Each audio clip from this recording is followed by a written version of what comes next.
Hello, my new intro and outro were made by AK Project Unicorn. I will put her link down in the description. I highly recommend. She's a wonderful individual that you should support. Okay, thank you. Hey y'all, welcome back to my channel. Today, I would like to reveal to you a mistake. A mistake and how to fix it. If you don't see the mistake right away, keep looking.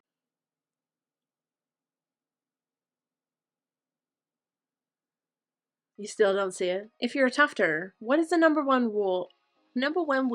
What is the number one rule for text? Yeah, it's to flip the image. This side that you tuft from is basically the back side of a rug. Like, we're gonna be gluing the backing right to right here. So that means that the other side is like the front of the rug, the face of the rug, if you will. So if I were to tuft this like this, then when it's done and we're looking at its face, we're gonna see KA, kind of, KA backwards instead of AK, which is what it's supposed to be. So yeah, I goofed. Been tufting for some years now, but I goofed. I discovered it live too. I discovered it live. Look at the desk mat!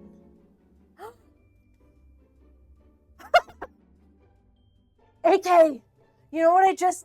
Lady! It's okay, because I didn't start it. Nobody look at it! Now really nobody look at it! Easy, it's fine. I'll probably scratch that and move it down. I'm gonna move it down there. You know what? Actually, tufting is hard. Anyways, so I'm gonna show you how you can... I'm going to show you acetone. I'm going to show you how you can fix a traced design on your frame if you've traced it on your frame the wrong way. Yes, you could trace it somewhere else. Yes, you could get another colored marker and make it really muddy and hard to read. Or you could do this. It's very simple, I promise. You need two things. A towel, and 100% acetone, so nail polish remover, but make sure that it's just like plain 100% acetone. All right, step one, open the acetone. Take your towel and, do one of these sorts of things, and we're gonna let it soak some up. Put that way over there, and then just start like dabbing and sort of rubbing it in. Do you see the magic that is happening? Here, get a closer look.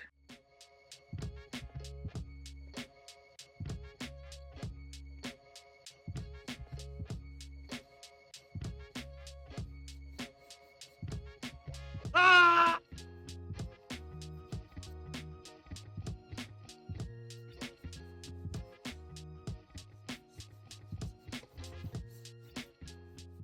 I mean, look at this side, and then look at this side.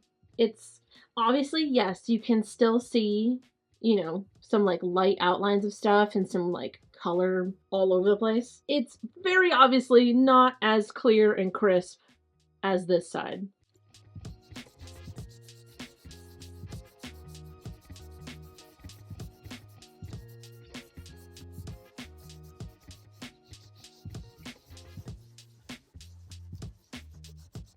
It's like taking an eraser to a Sharpie on fabric. So yeah, once it dries, you get like this sort of faded blur of what used to be there, but it's so much better than what it looked like before, and it's going to be so much easier to read when you retrace it.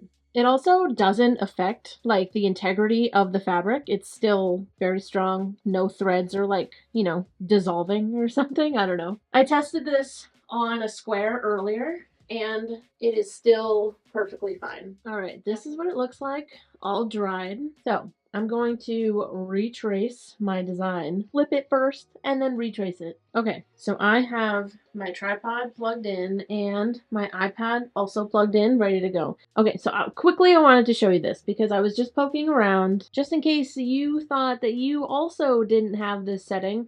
I have a very basic projector. It's like awking or whatever.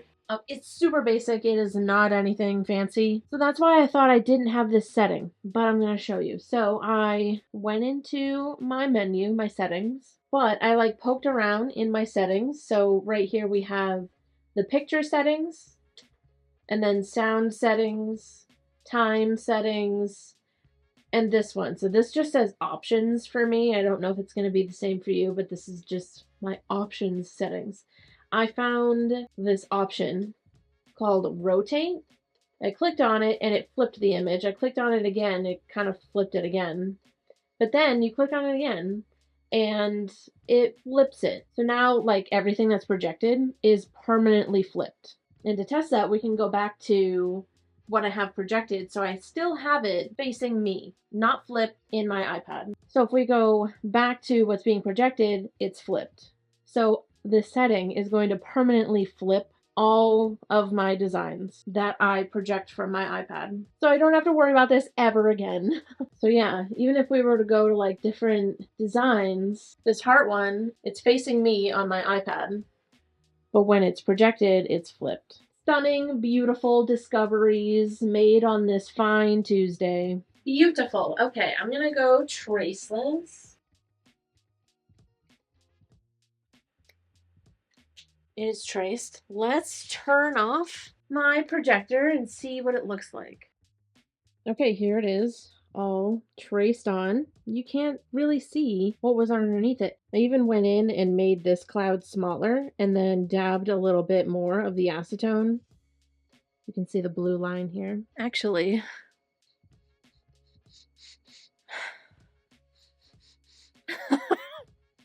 for anyone that might be like, oh, what, can you smell it? Can you smell the nail polish remover? No, you legitimately can't. I mean, I can't. I can usually smell things pretty good. Okay, let's tuft this and see how it turns out.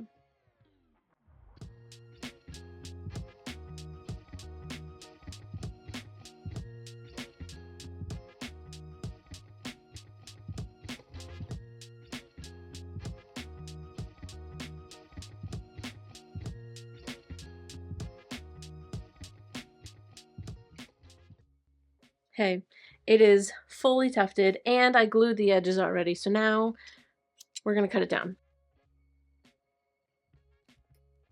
Maybe I'm not. And now it's missing. Just kidding, it's right here. Look how beautiful. Okay. Wow. Heck yeah. I know this video wasn't necessarily about the tufting part, but kinda. I mean, I saved this piece of tufting fabric and didn't have to like retrace it or anything. That was the whole point of this video.